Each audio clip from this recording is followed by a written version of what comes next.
भारत के टुकड़े होंगे नारा लग रहा था, वहाँ सुन रहे थे। और एक वैसे खूंखार आतंकवादी को जब इस देश के कानून ने सजा दे दी, फांसी की, तो उसके फांसी की फांसी पर कार्यक्रम करना यह बड़ा ही देशद्रोह है। देशद्रोहियों को हिंदुस्तान कभी माफ़ नहीं करता है, इसलिए कि देश को बचाने में हिंदुस्तान के लाखों लोगों ने कुर्बानियाँ दी है, फांसी का फंदा चूमा है।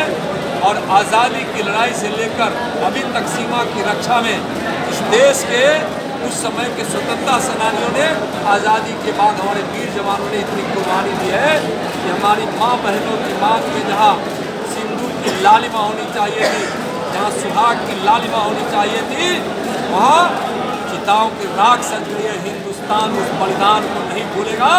भारत तेरे टुकड़े होंगे, इस नारा लगाने वाले लोगों को और उसके साथ देने वाले लोगों को और इस नारा पर चुप रहने वाले कांग्रेस और आरजेडी के लोगों को बिहार और देश की जनता और झारखंड की जनता बताएगी। आज कांग्रेस ने जो कहा कि हम संविधान की धारा 124 को समाप्त करेंगे, वह धारा देशद्रोहियों के खिलाफ की धारा है। देशद्रोह का काम करने वाले को धारा लगती है। कांग्रेस क्या चाहती है? या देश के टुकड़े टुकड़े हो जाए, या यह देश बर्बाद हो जाए, हिंदुस्तान का नाम और निशान मिल जाए। जो आज देशद्रोहियों को सजा देने वाली, पकड़ने वाली धारा को समाप्त करने की बात कर रही है। आज क्या हुआ? आज उमर अब्दुल्ला ने इस देश में, जो हमारे कल प्रधानमंत्री जी बोल रहे थे, कितने कष्ट में बोल रहे थे, देखने को बनता था उनकी हृदय का कष्ट, जब कहते थे कि यह एक देश में जब एक संविधान, एक प्रधान, एक निशान होना चाहिए, तो आज उमर अब्दुल्ला 2 प्रधानमंत्री की मांग कर रहे हैं। उनकी मंशा स्पष्ट है।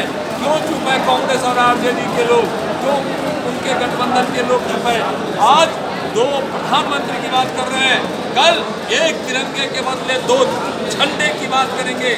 तो वैसे लोग आज एक संविधान बनता है तो उसको भी नहीं सम्मान करेंगे। तो आज वैसे लोगों को सबक सिखाने का समय आ गया है।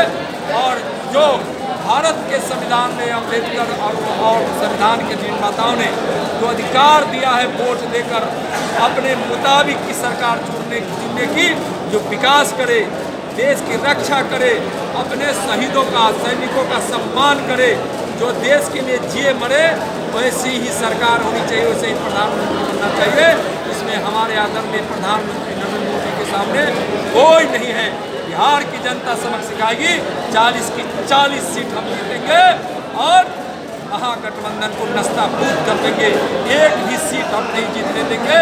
बिहार की जनता इतना संकल्पित है और 2019 में पुनः नरेंद्र मोदी जी को हम लोग प्रधानमंत्री बनाएंगे।